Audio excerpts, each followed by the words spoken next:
The crystalline corridors of the Zephyrian diplomatic vessel hummed with nervous energy as Ambassador Lyralii, Starweaver, adjusted her ceremonial robes for the 100th time. The iridescent fabric, woven from the silk of their homeworld's sacred moths, caught the blue light of the ship's bioluminescent panels, creating patterns that would have been considered beautiful under any other circumstance. Today, however, beauty was the last thing on her mind. Through the viewport, she could see the human vessel approaching, a massive, angular construction of steel and composites that looked more like a weapon than a diplomatic ship. Everything about human technology seemed designed for war, from their blocky architecture to their harsh, artificial lighting. Even their clothes appeared utilitarian, lacking the flowing elegance that Zephyrians prized. How could she possibly spend the rest of her life with one of these crude beings? Princess, her aide, Thessarian, spoke softly from behind her, his voice carrying the melodic tones characteristic of their species. The human delegation has docked. They await your presence in the ceremonial chamber. Lyralii closed her eyes, feeling the weight of her world's expectations pressing down upon her shoulders like a physical burden. The war had raged for 3 solar cycles, devastating both civilizations and threatening to spill into neighboring systems. Millions had died in the conflict that began over mining rights in the Andorian sector, and now, finally, a path to peace had emerged. The humans, surprisingly, had proposed a marriage alliance, something her people had thought impossible given humanity's apparent lack of diplomatic subtlety. The treaty was simple in its audacity.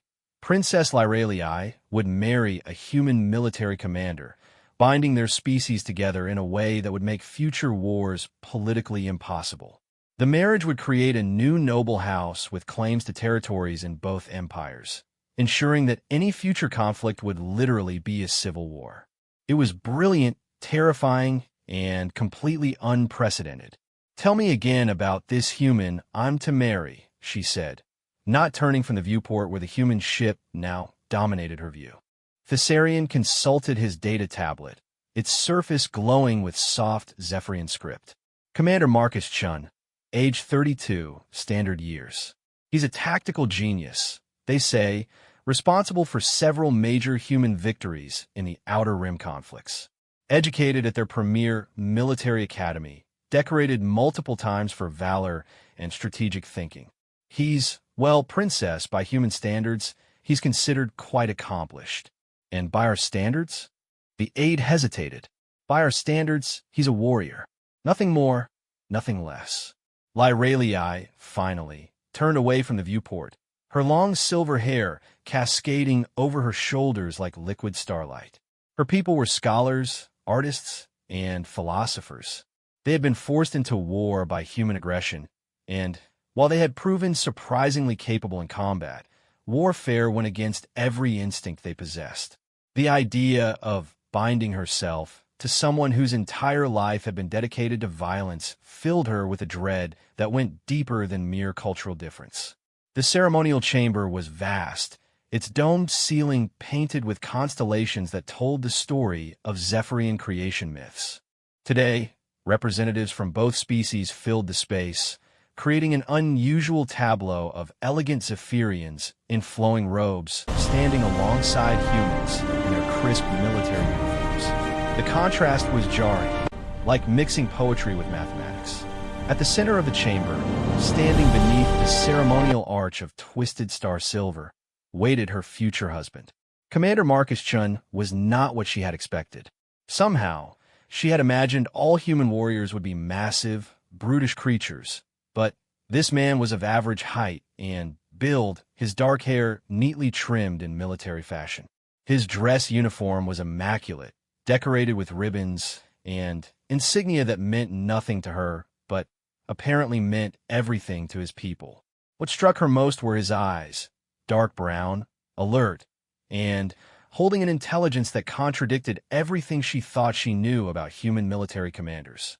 As she approached, he bowed in the Zephyrian fashion, a gesture that someone had obviously taught him for this occasion. The bow was technically correct, but lacked the flowing grace that made it meaningful in her culture. Still, The attempt showed a willingness to learn that she hadn't expected. "Princess Laralei," he said, his voice carrying the harsh consonants that made human language so difficult for Zephyrian tongues to master. "I'm honored to meet you." She inclined her head in the human fashion, equally awkward in her own attempt at cross-cultural courtesy. "Commander Chun, I trust your journey was acceptable." The ceremony that followed was a carefully negotiated fusion of both cultures' traditions. Zephyrian priests sang the ancient songs of binding, while human officials read legal documents that would make their union recognized across human space.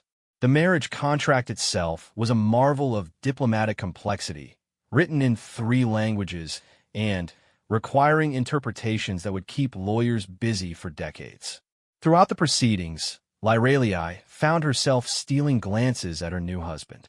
He stood with military bearing, responding to each part of the ceremony with practiced precision, but she noticed how his eyes kept moving around the room, not with nervousness, but with the constant awareness of a soldier assessing potential threats. Even here, at his own wedding, he was thinking about security and tactics. When the time came for the ritual exchange of gifts, Marcus presented her with something that made the entire Zephyrian delegation gasp in surprise.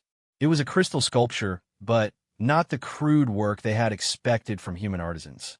This piece was exquisite, a representation of the Zephyrian home star rendered in perfect detail, with tiny planets orbiting in actual motion through some mechanism she couldn't immediately understand. "I studied your culture extensively," he said quietly as she examined the gift. "I wanted to give you something that honored your world's beauty."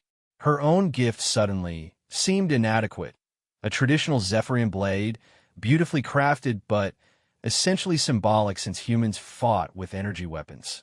Yet when she presented it to him, Marcus examined it with genuine interest, testing its balance and admiring the intricate engravings along its edge. "This is magnificent craftsmanship," he said, and she could tell he meant it. The metallurgy alone must have taken incredible skill. The reception afterward was an exercise in careful diplomacy. Human and Zephyrian delegates mingled awkwardly, trying to find common ground across the vast gulf of their different cultures. Laralei watched her new husband move through the crowd, noting how he seemed equally comfortable speaking with hardened military officers and delicate Zephyrian aristocrats. There was something about the way he listened, really listened, to what people were saying that suggested depths she hadn't anticipated.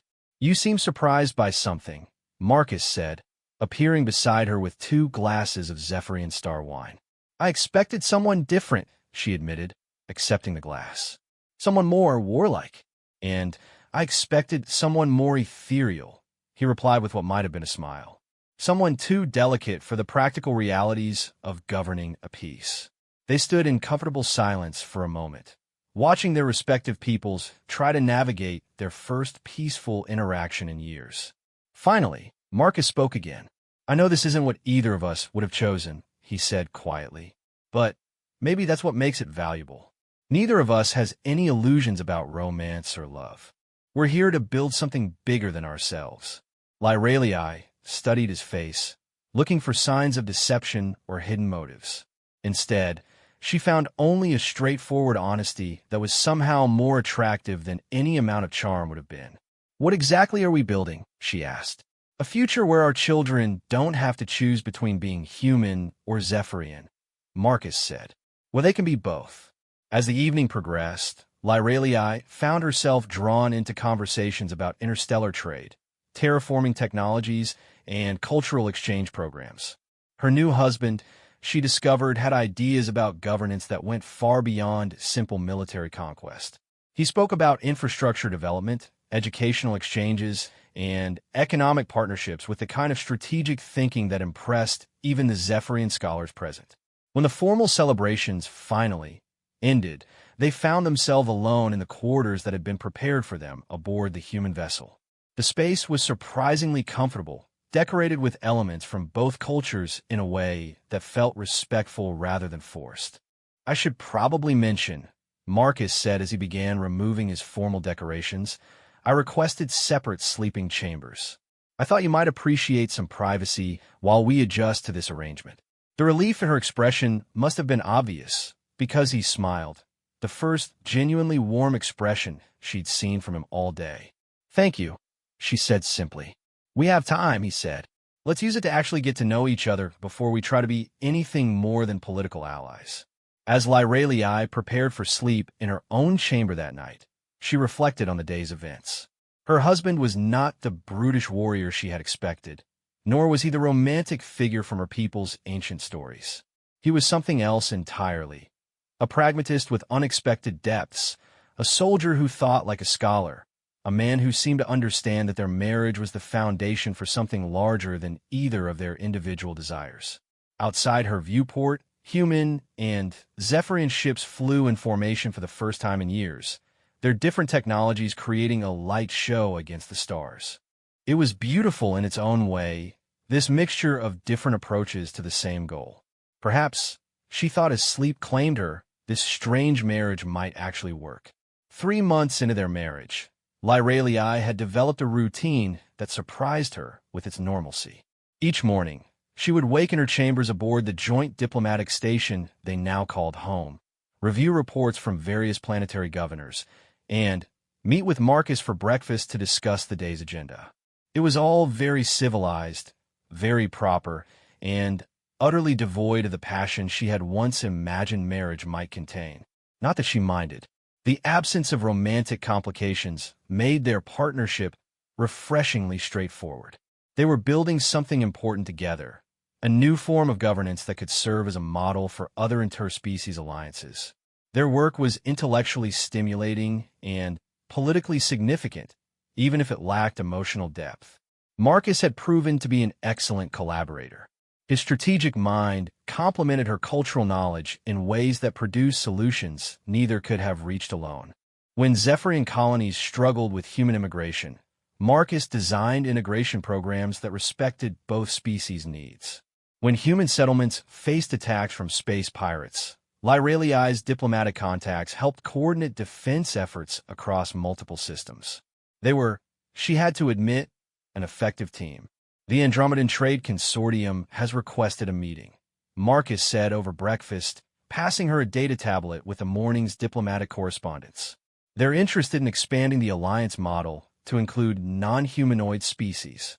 Lyralii scrolled through the message, noting the formal language that indicated serious interest. "The Andromedans rarely involve themselves in our affairs. They must see genuine potential in what we're creating, or they see profit," Marcus said with the dry humor she'd learned to appreciate. "The consortium doesn't do anything unless there's a substantial economic incentive." "Perhaps both," she mused. "Profit and peace aren't mutually exclusive." Their conversation was interrupted by the arrival of Captain Harrison, Marcus's aide-de-camp, whose expression immediately put both of them on alert. Harrison was known for his unflappable demeanor, so the tension in his bearing meant serious trouble. "Commander, Princess," he said, executing sharp salutes to both. "We've received an emergency transmission from the Kepler mining station. They're under attack by unknown hostile forces." Marcus was on his feet before Harrison finished speaking. "Unknown hostiles? Not pirates?" "No, sir.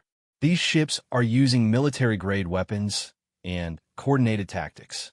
The station's defense coordinator specifically requested your immediate assistance." Lyralii felt her heart sink as she watched her husband transform before her eyes. The thoughtful politician vanished, replaced by the military commander she had married but never truly seen in action. His posture straightened, his voice took on a clipped, authoritative tone, and his eyes acquired the focused intensity of a predator. "Prep the Valkyrie for immediate departure," Marcus ordered. "Full combat loadout, and give me tactical analyses on all available data about these attackers." "Marcus," Lyralii said, rising from her own chair, "perhaps we should contact the Sector Defense Fleet. They're better equipped for the defense fleet is 6 hours away." He cut her off, already moving toward the door. "The station will be destroyed by then. These people asked for my help specifically."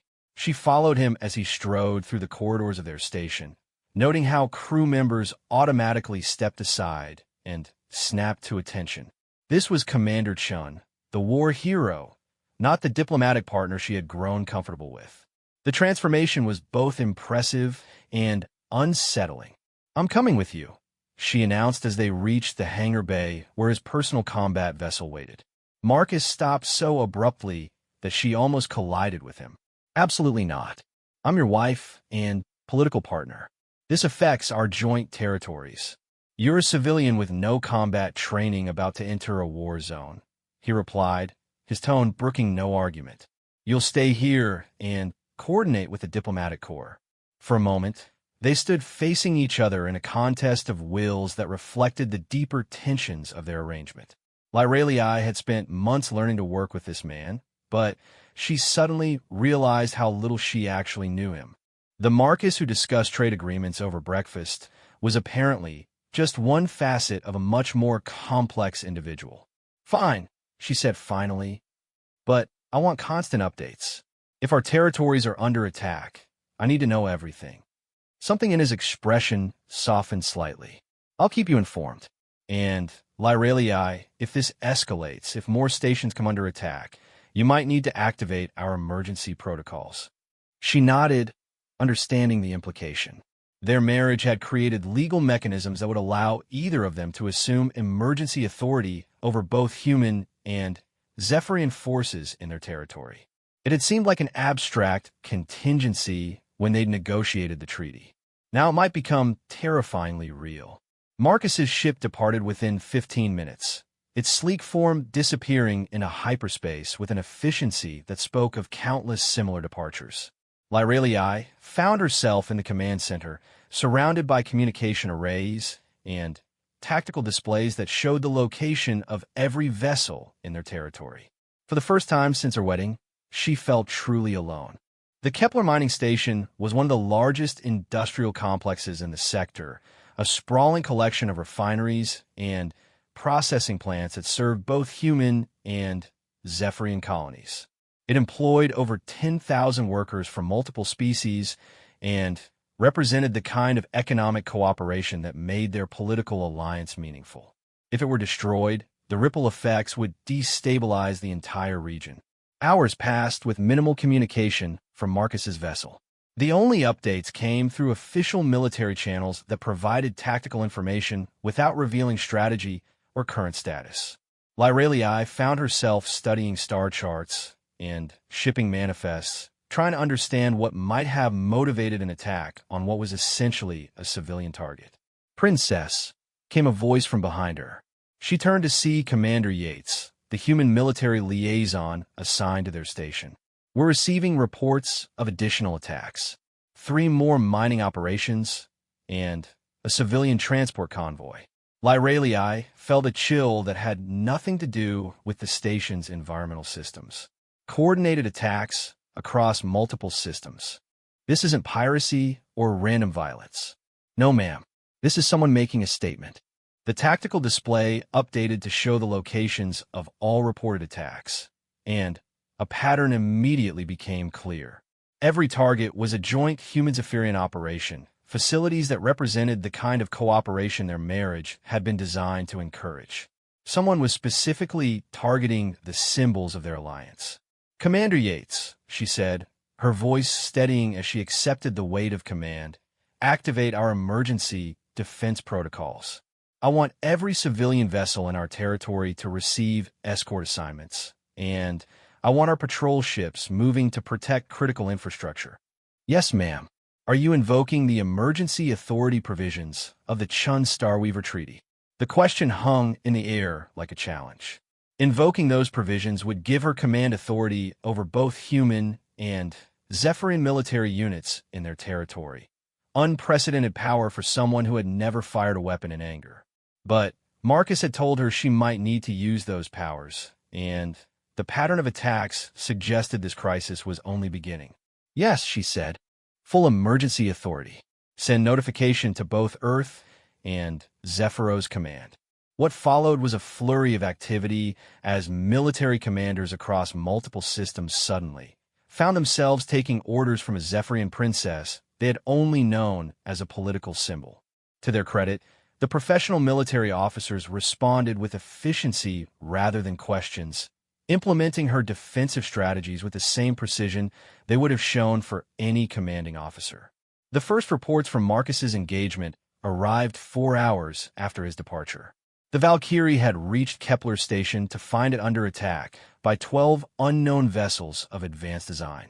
The attackers were using weapons technology that matched neither human nor Zephyrian patterns, suggesting involvement by a third party with significant military capabilities. Marcus had engaged the hostile fleet with characteristic aggression, but he was outnumbered and outgunned. The battle reports that filtered through the military communication network painted a picture of desperate defensive action against overwhelming odds. Princess, Commander Yates approached her with an expression she couldn't quite read. The commander's ship has taken significant damage. They're requesting immediate reinforcement.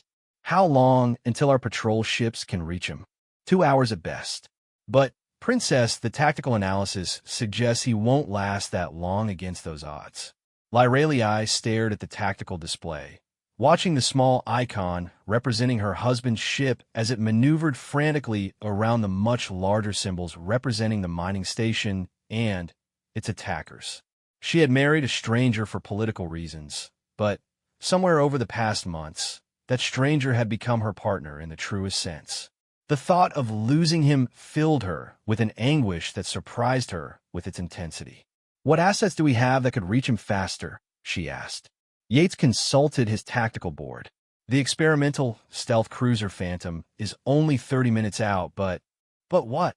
It's a prototype, Princess, untested in real combat conditions, and it only has a crew of 12. Against 12 enemy vessels, it would be suicide." Lyralii closed her eyes, feeling the weight of command in a way that no amount of political education had prepared her for. In 30 minutes, she could send 12 brave souls to almost certain death in a desperate attempt to save her husband and a mining station full of civilians. In 2 hours, she could send a proper fleet that might find only wreckage. The decision, she realized, had already been made. Contact the Phantom.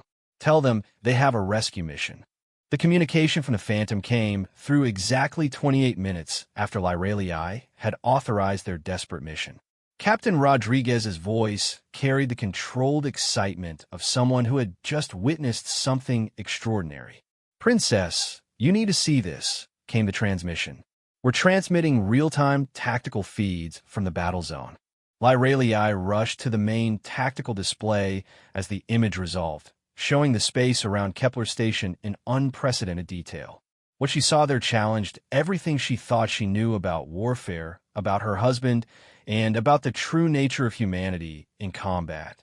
The Valkyrie, Marcus's personal vessel, was moving through the enemy formation like a dancer performing a deadly ballet. Where Lyralii had expected to see desperate defensive maneuvers, she instead witnessed something that bordered on the supernatural.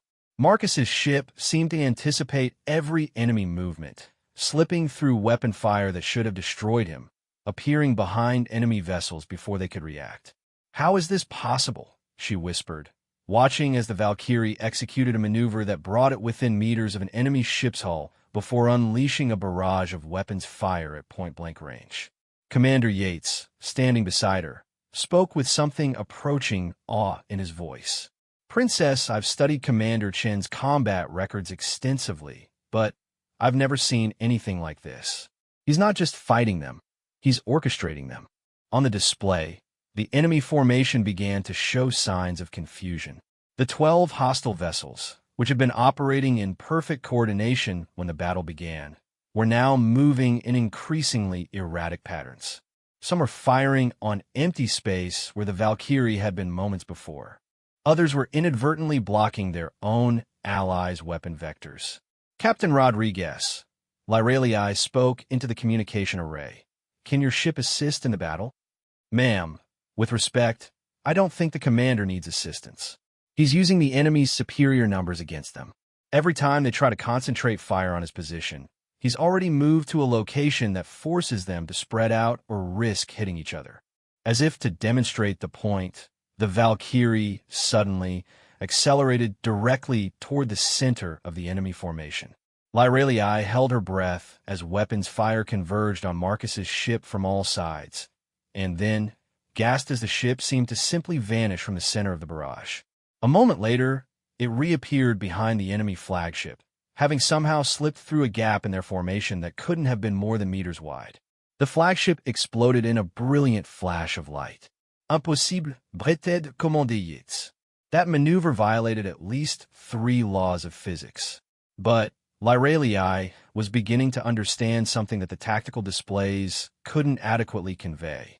This wasn't just superior piloting or advanced technology. Marcus was reading the battle like a master scholar read ancient texts, seeing patterns and possibilities that existed several moves ahead of the current moment.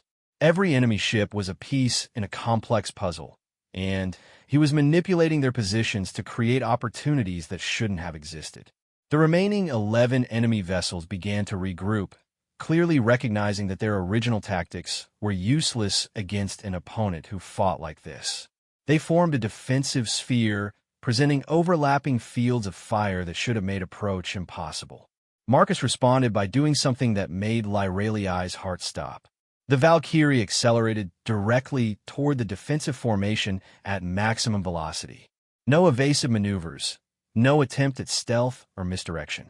Just a straight-line attack that looked like nothing more than elaborate suicide. "He's going to ram them," someone said behind her. "No," Lyralii whispered, suddenly understanding. "He's making them think he's going to ram them." At the last possible second, the Valkyrie fired its maneuvering thrusters in a pattern that sent the ship spinning in 3 dimensions while maintaining its forward momentum. The defensive formation, anticipating a ramming attack, concentrated all their fire on the ship's projected path. But the spinning motion meant that Marcus's ship was never quite where they aimed, slipping through their barrage like water through a net. When the Valkyrie emerged from the other side of the formation, 3 more enemy ships were destroyed, caught in the crossfire of their own allies' weapons. How did he know they would do that? Commander Yates asked in amazement. "Because he understands them better than they understand themselves," Lyralii replied, finally grasping the true nature of what she was witnessing.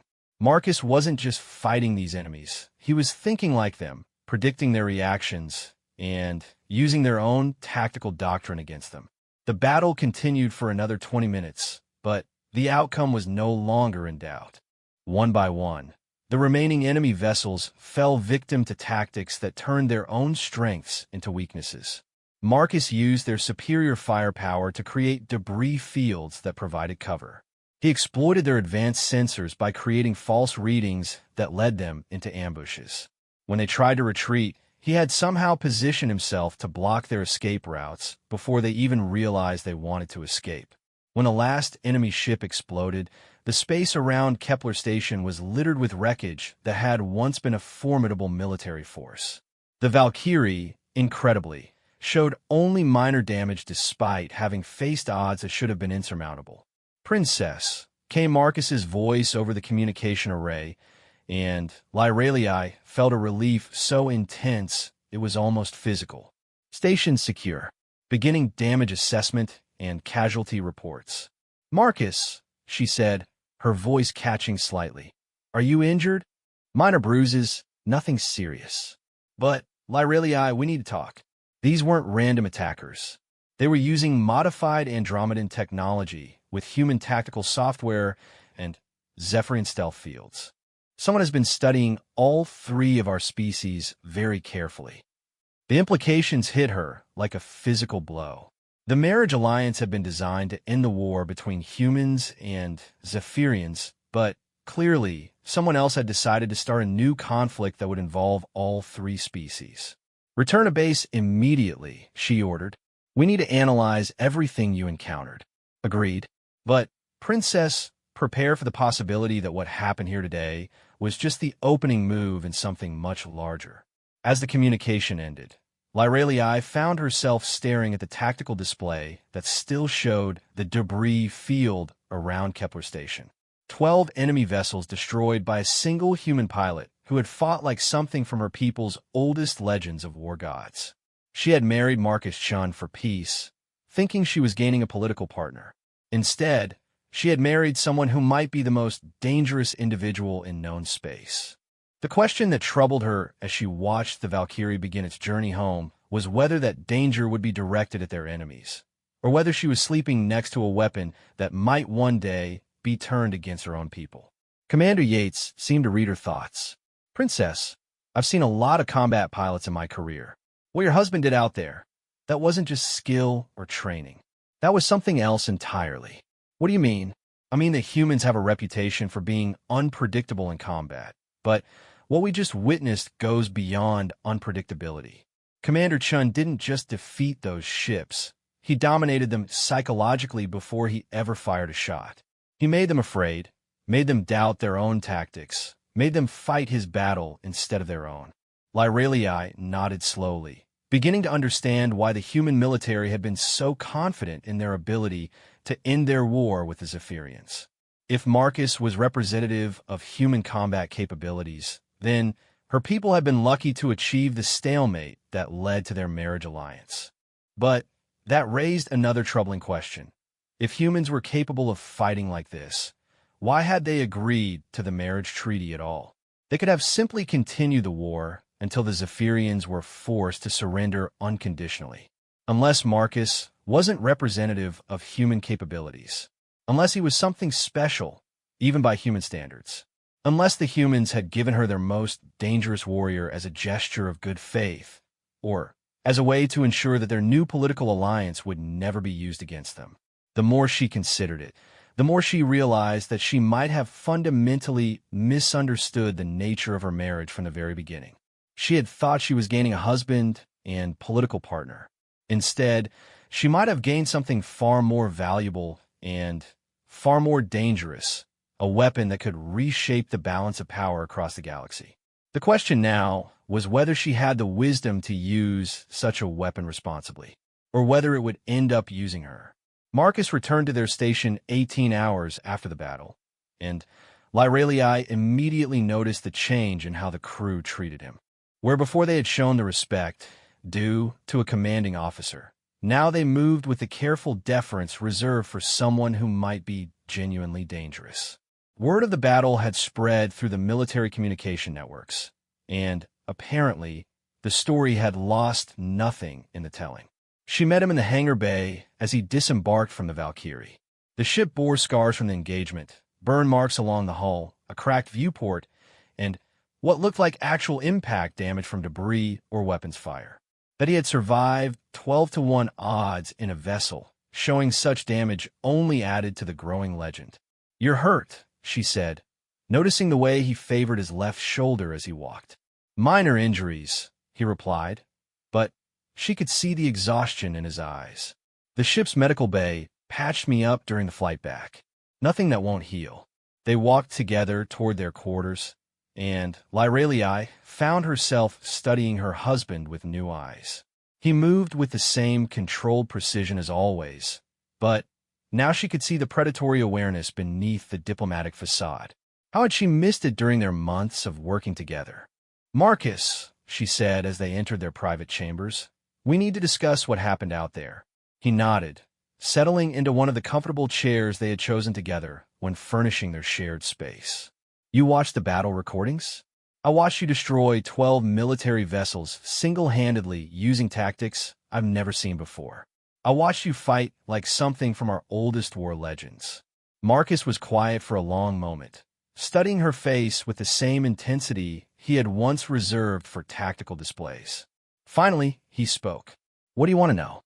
The simplicity of the question caught her off guard. She had expected deflection, perhaps false modesty, or at least some attempt to downplay what she had witnessed. Instead, he was offering her direct answers to questions she wasn't sure she was prepared to ask. "Is that what human combat capability really looks like?" she said finally. "No." His answer was immediate and definitive. Most human pilots would have been destroyed in the first 5 minutes of that engagement. What you saw was the result of very specific training and enhancement programs that most people don't know exist. Enhancement programs? Marcus stood and moved to the viewport that looked out over their territory, where ships from both their species now traveled in peaceful formation. The human military has been working on cognitive enhancement technologies for decades. Ways to accelerate decision-making, improve pattern recognition, enhance spatial reasoning. Most of the research was theoretical until the war with your people began. Lyralii felt a chill that had nothing to do with the station's climate control. You're saying you were experimented on? I'm saying I volunteered for an experimental program that gave me capabilities no normal human possesses. He turned back to face her, and she could see something in his expression that might have been regret. The program had a 70% failure rate. Most volunteers suffered permanent neurological damage or death. Why would you risk that? Because the alternative was watching our species destroy each other in a war that would have ended with both civilizations reduced to ruins. Marcus moved to sit across from her, leaning forward with the intensity she was beginning to recognize as his natural state. The marriage alliance was my idea, Lyralii. I proposed it to Human High Command as an alternative to the escalation that would have been necessary to achieve military victory. The revelation struck her like a physical blow. You designed our marriage? I designed the treaty structure that made our marriage politically necessary, he corrected. The specific pairing was decided by diplomatic committees from both sides. They could have chosen any Zephyrian noble and any human officer of appropriate rank. But they chose you because of your enhanced capabilities. They chose me because I was the one proposing an alternative to total war. Marcus paused, seeming to wrestle with how much to reveal.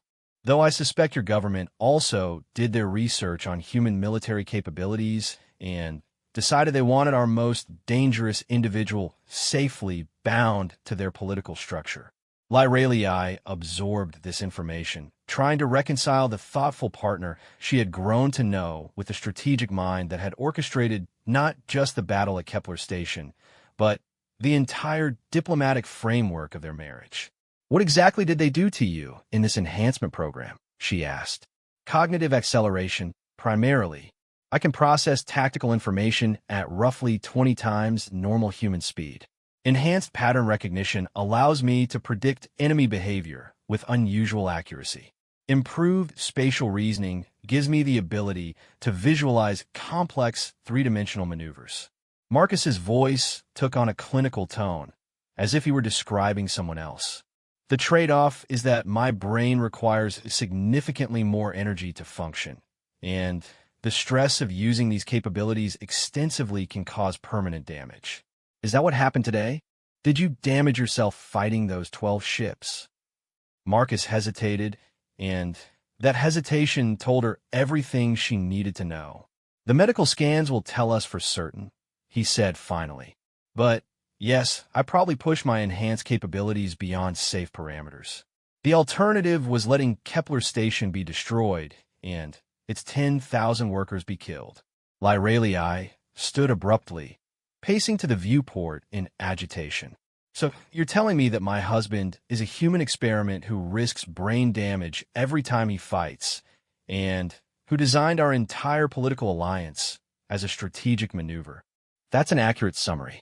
She turned back to face him, studying the man who had become the center of her life without her fully realizing it. Are you manipulating me? Is our partnership just another tactical operation? Marcus stood as well, moving to face her with the directness that had characterized all their interactions. Our partnership is the most important thing I've ever built. But I won't pretend it wasn't planned and executed with strategic objectives in mind. What objectives? Creating a stable political structure that could survive the revelation of human enhancement programs, Zephyrian development of quantum weapons, and Andromedan economic manipulation of both our species. The casual mention of quantum weapons and Andromedan manipulation struck Lyralii like another series of blows. We've developed quantum weapons. Your military research division has been working on quantum entanglement weaponry since before the war began. The humans who attacked Kepler Station were trying to capture Zephyrian scientists who had knowledge of the project. Marcus's expression was grim. And the Andromedans have been playing both our species against each other for decades, ensuring that we would exhaust ourselves in warfare while they developed the technology to dominate both our civilizations. How long have you known all this? I've suspected the Andromedan manipulation since the war began. The pattern of conflicts was too convenient for their economic interests. The quantum weapons research was confirmed when your government's background investigation of me accidentally revealed classified information. They meant to learn about human capabilities, but they also exposed Zephyrian's secrets. Lyralii sank back into her chair, overwhelmed by the complexity of the situation she had unknowingly entered. So our marriage isn't just a peace treaty. It's preparation for a larger conflict. Our marriage is the foundation for an alliance that can survive what's coming. Marcus confirmed. The attacks today were a test. Someone wanted to see how we would respond to coordinated aggression against our joint territories. They learned that we can coordinate military responses effectively, and the human enhancement technology is more advanced than previously believed. And what did we learn? Marcus smiled, and for the first time since his return, the expression seemed genuinely warm. We learned that you can command military forces from multiple species under extreme pressure. We learned that our emergency protocols work. And we learned that our political partnership can survive the revelation of some fairly significant secrets. Lyralii studied her husband's face, looking for signs of the manipulation she now knew he was capable of. Instead, she found something that looked like genuine affection mixed with respect. "What happens now?" she asked. "Now we prepare for war," Marcus said simply. "But this time, we'll be fighting together against enemies who want to destroy everything we've built." As if summoned by his words, the communication array in their chambers activated with an urgent priority signal. Commander Yates' voice filled the room with barely controlled tension. "Princess, Commander, you need to see this. We're receiving simultaneous distress calls from 17 different systems across human, Zephyrian, and Andromedan space. The attacks today weren't isolated incidents.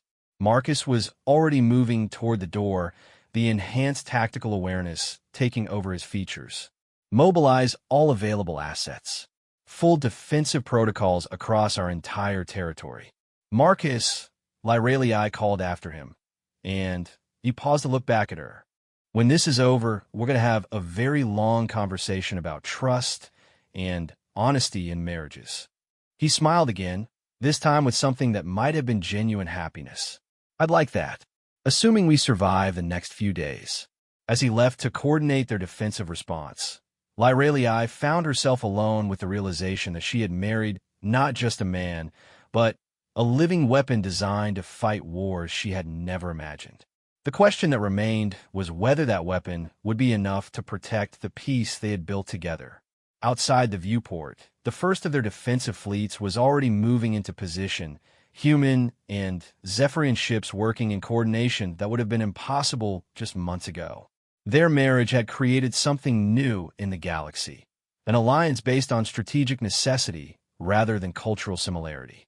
Now, they would discover whether love could grow from such pragmatic foundations, or whether the weight of secrets and manipulation would destroy everything they had built before their enemies got the chance.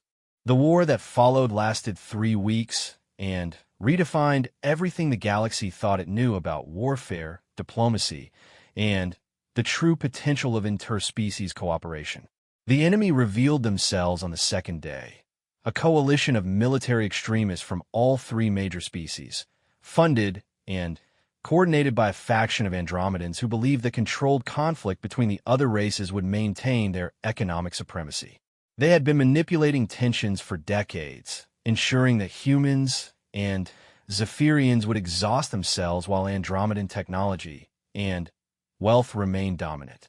What they hadn't anticipated was the strategic mind of Marcus Chun and the diplomatic capabilities of Lyralii, Starweaver working in perfect coordination. From their command center aboard the joint station, the unlikely couple orchestrated a defense that turned every attempted enemy advantage into a liability.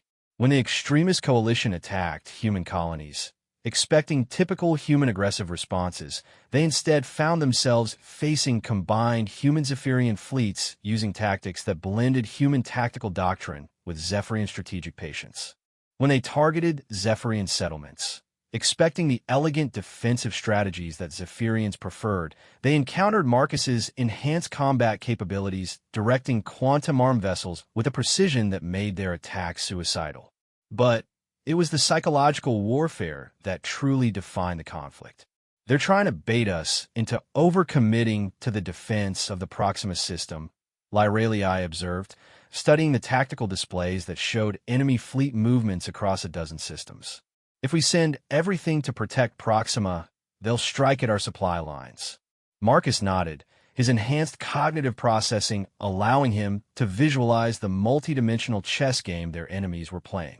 But if we don't defend Proxima, we lose the industrial capacity we need to maintain our fleet. They're forcing us to choose between strategic positions. Unless we refuse to make that choice, Lyralii said, a smile playing at the corners of her mouth. What if we make them think we're overcommitting to Proxima while actually reinforcing our supply lines? Deception operations, Marcus agreed. Use false communication protocols to make them believe our fleet dispositions are different than reality. What followed was a masterpiece of strategic misdirection. Using Zephyrian diplomatic channels that the enemy was monitoring, Lyralii transmitted classified orders that detailed massive fleet movements to defend Proxima. Meanwhile, Marcus coordinated the actual fleet movements through military encryption that showed minimal defensive presence at their industrial worlds. When the enemy attacked what they believed were weakly defended supply lines, they found themselves facing the full strength of the combined human-Zephyrian fleet, positioned with mathematical precision to achieve maximum tactical advantage. The resulting battle became known as the Massacre at Vega, where 47 enemy vessels were destroyed without the loss of a single allied ship. How did you know they would fall for the deception? Lyralii asked as they reviewed the battle reports. Because I understand how military extremists think, Marcus replied. They assume everyone else shares their belief that overwhelming force is the only valid strategy. They couldn't conceive of a trap built on apparent weakness. But the war's turning point came during the Battle of the Andromedan Trade Nexus, when their enemies made the mistake of threatening civilian populations to force a tactical surrender. Lyralii had been in the middle of delicate negotiations with moderate Andromedan factions when reports arrived that extremist forces had surrounded a civilian habitat containing over 2 million inhabitants from all three species. The enemy commander transmitted an ultimatum: surrender all military forces in the system or watch the habitat be destroyed. We can't surrender, Marcus said, his tactical analysis showing that yielding the system would give their enemies access to quantum weapon production facilities. But we can't sacrifice 2 million civilians either. Then, we find a third option, Lyralii replied with the calm determination that Marcus had learned to recognize as her most dangerous mood. What they created was a plan that required perfect coordination between human military precision and Zephyrian diplomatic sophistication. While Marcus organized a rescue fleet using every stealth technology available to both species, Lyralii opened communication channels with the moderate Andromedans and proposed something that had never been attempted in galactic history: a joint military operation involving all three species against the extremist coalition. You're asking us to fight against our own people, the Andromedan Trade Minister observed during the emergency negotiations. I'm asking you to fight against extremists who are using Andromedan resources to destabilize the entire galaxy for their own profit, Lyralii corrected. The economic disruption they're causing will eventually destroy Andromedan trade dominance as thoroughly as it will devastate human and Zephyrian civilizations. The negotiations took 8 hours while Marcus's rescue fleet moved into position around the threatened habitat. When the moderate Andromedans finally agreed to provide intelligence about extremist fleet positions, the combined rescue operation achieved something that military historians would study for generations. In a coordinated strike involving over 200 vessels from 3 different species, the rescue fleet didn't just save the civilian habitat. They captured the entire extremist command structure in a single, perfectly executed operation that eliminated the enemy's leadership and scattered their remaining forces. But it was what happened after the military victory that truly changed the galaxy. Standing in the same ceremonial chamber where they had been married 8 months earlier, Lyralii and Marcus hosted the signing of the Galactic Cooperation Accords, a treaty framework that established permanent peaceful relations between humans, Zephyrians, and Andromedans, with joint military forces to prevent future extremist movements. A year ago, I thought marriage was about finding someone compatible, Lyralii said to Marcus as they watched representatives from 3 species celebrate together in ways that would have been unimaginable before their wedding. I've learned that it's actually about building something larger than either person could create alone. Marcus, still bearing the subtle signs of neurological stress from his extensive use of enhancement technologies during the war, smiled with the contentment of someone who had found exactly what he hadn't known he was looking for. "We build a peace that can survive anything the galaxy throws at it," he agreed. "And we did it by refusing to accept the limitations that everyone else believed were absolute." "What happens now?" Lyralii asked, echoing the question she had posed months earlier under very different circumstances. "Now we get to find out what our marriage looks like when it's not a strategic necessity," Marcus replied. "Now we get to discover whether 2 people who started as political partners can become something more." Lyralii considered this, studying the face of the man who had revealed himself to be equal parts brilliant strategist, enhanced warrior, and thoughtful partner. The marriage that had begun as a diplomatic solution had evolved into something she was only beginning to understand. "I think," she said slowly, "that might be the most interesting challenge we've faced yet." 6 months later, their first child was born, a daughter whose human and Zephyrian heritage made her a living symbol of the new galactic order her parents had created. She would grow up in a universe where cooperation between species was normal rather than extraordinary, where the idea of devastating interstellar war seemed as archaic as the conflicts that had once divided her parents' peoples. But perhaps more importantly, she would grow up as the child of 2 people who had learned that love could indeed grow from the most pragmatic foundations, and that the strongest marriages were those built not on chance compatibility, but on shared dedication to something larger than themselves. The galaxy had gained a peace that would endure for generations. Marcus and Lyralii had gained something even more valuable. They had gained each other in all the complexity that such a partnership entailed. And in the quiet moments between diplomatic crises and strategic planning sessions, they discovered that the most extraordinary adventure wasn't conquering enemies or reshaping galactic politics. It was learning to build a life together with someone who understood exactly how dangerous and wonderful they both could be.